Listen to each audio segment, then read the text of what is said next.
Hey guys, John Mallard here with the Life After Death Society on location at Cape Spear, Newfoundland.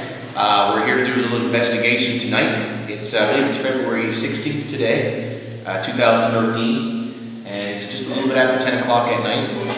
We've had many wonderful investigations down here, and we're hoping tonight we actually get a chance to speak with the dead. But before we go, I think it's important you guys actually know what equipment we're using. I know you've probably been watching our videos on Facebook and whatnot, and just got a lot of questions from people like what is each piece of equipment, how it works, and basically what we need on our investigations and how we use it.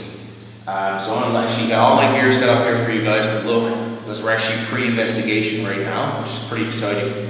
And so we'll come over and we'll take a little shot, and we'll have a look at everything here.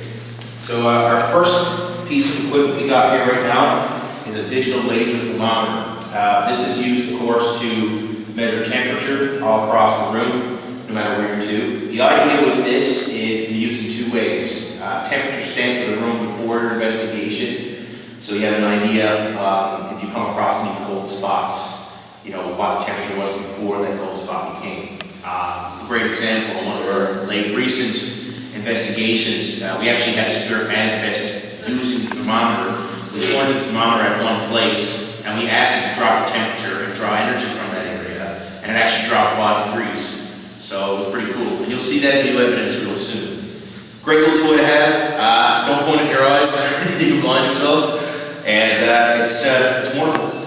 I like to say the thermometer is really important post investigation as well. You see a lot of investigators use it at first, and they'll do their timestamps. They'll find out what's going on in the room, what the temperature is, and then they don't test it anymore. You should test before, during, and after an investigation. The more evidence you have, the more serious people can take your evidence. Our next little toy right here is the Life After Death Society EMF pump. The idea of the EMF pump, of course, is that it actually puts out an electromagnetic field. Theoretically, of course, we believe that spirits and entities feed off these fields. It's great. It actually helps a lot of our EVP or electronic voice phenomenon come through a lot clearer. We've had investigations where entities actually ask us to turn it off because they don't like it. It's happened before. But if you're finding you have a residual haunting, something that's happened in the past and seems to keep happening, this is great for getting the audio up on it so you can actually hear and maybe even see. And if you do see, drop me an email because I'd love to see it too. Just a little show how it actually works. The EM pump is pretty low maintenance. We actually made this ourselves. My good old tech guy Rob actually put this together in my living room. There's a magnet in there that spins around at 150 miles an hour. It creates the magnetic field. So I'll actually plug it in and let you guys see how this works. It's actually pretty neat. So we got our two I'll just turn it on. So you can see over here, this is our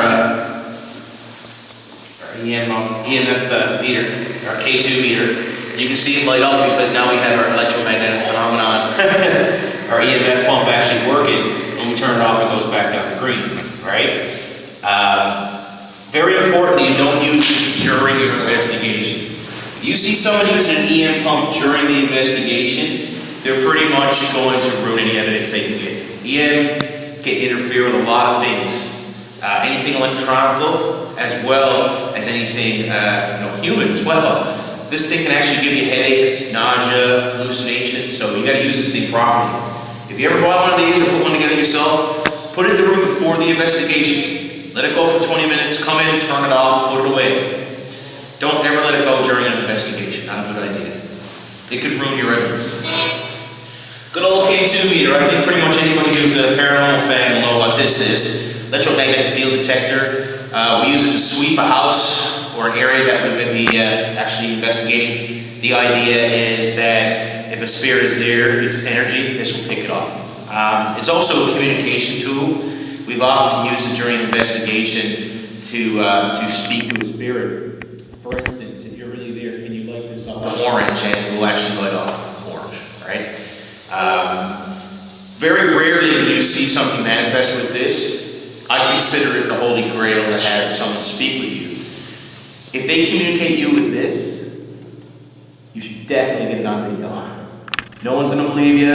Very rare. You even see it in the shows on TV. Very important piece of equipment. Sweep your house with it. Sweep everything. Find out where the magnets are in the house, as well as anything current. You know, if you have an electric wire in your house, it'll tell you. Because chances are, if you're spooked out in your basement, this here will let you know why. If you go down there and you find that the, we'll say fuse box is very active, maybe it's the electromagnetic boom with it, it's not really haunted. Another basic paranormal tool, good old-fashioned camera. I'm not going to use it tonight, but this is my own camcorder in this back. I'll go into this one in great detail. And you know, way back in the day, people used to use Ouija boards. We don't do that anymore. We got ourselves a PSP-7. PSP-7 is a paranormal research device that actually scans radio stations. It's fully automated. You can use it in multiple ways. It's pretty much going right now by itself. You see I got a mini speaker hooked up to it, so you can actually hear a little bit more clearly what will be coming through. The idea is that spirits can actually manipulate radio waves and come through on this and speak to you. You do get a lot of blips and blops from radio stations. One-word things are nothing to be excited about. But if you get full sentences on this thing, you got a great chance of having paranormal activity. For the love of God, have your recorder going. Another great thing too about the PSP-7 is so portable. I mean, I've had this thing going in my car, and we've used it in my car. So you can pretty much ghost hunt anywhere, anytime with it. You got to be careful what you're messing with, though. I do believe this is a magnet for paranormal activity. I do believe if you use it in your house enough, you will have activity in your house that will manifest even without the ghost box. What you're looking for with this is sentences. You're looking for direct responses to questions. We'll be asking quite a few tonight in our investigation, and hopefully get some responses. But how do we record those responses? Well, you're going to need this wonderful recorder. Now, there's many different recorders you can have. This one here is our favorite. We got this one online, they're about 50 bucks each. I'll just take the mic off. This thing here actually records really, really well. The one thing I'm going to tell you about this recorder, though, is that it will interfere with your results if it's too close to certain things. Great example. If I put this close to the ghost box, see how that changed that time? This thing is pretty much metal, so be careful what you're doing with it. Don't have this close to your ghost box or cameras or anything like this. It's a piece of recording device. It should be at least a foot away at all times. The idea, of course, that we record the voice of a ghost. A lot of times, when we're actually doing our investigations, we don't hear anything during the investigation. 99.9% of our evidence we put up on those YouTube videos comes from this. And we don't hear it we don't very rarely hear anything live. If we do, it's pretty spectacular. But a lot of times it's actually on recorder like we've been knowing. This thing right here is a little Sony stereo pump. It's actually really neat. It increases the range and power of your EVPs. It also tells it comes from the left or the right.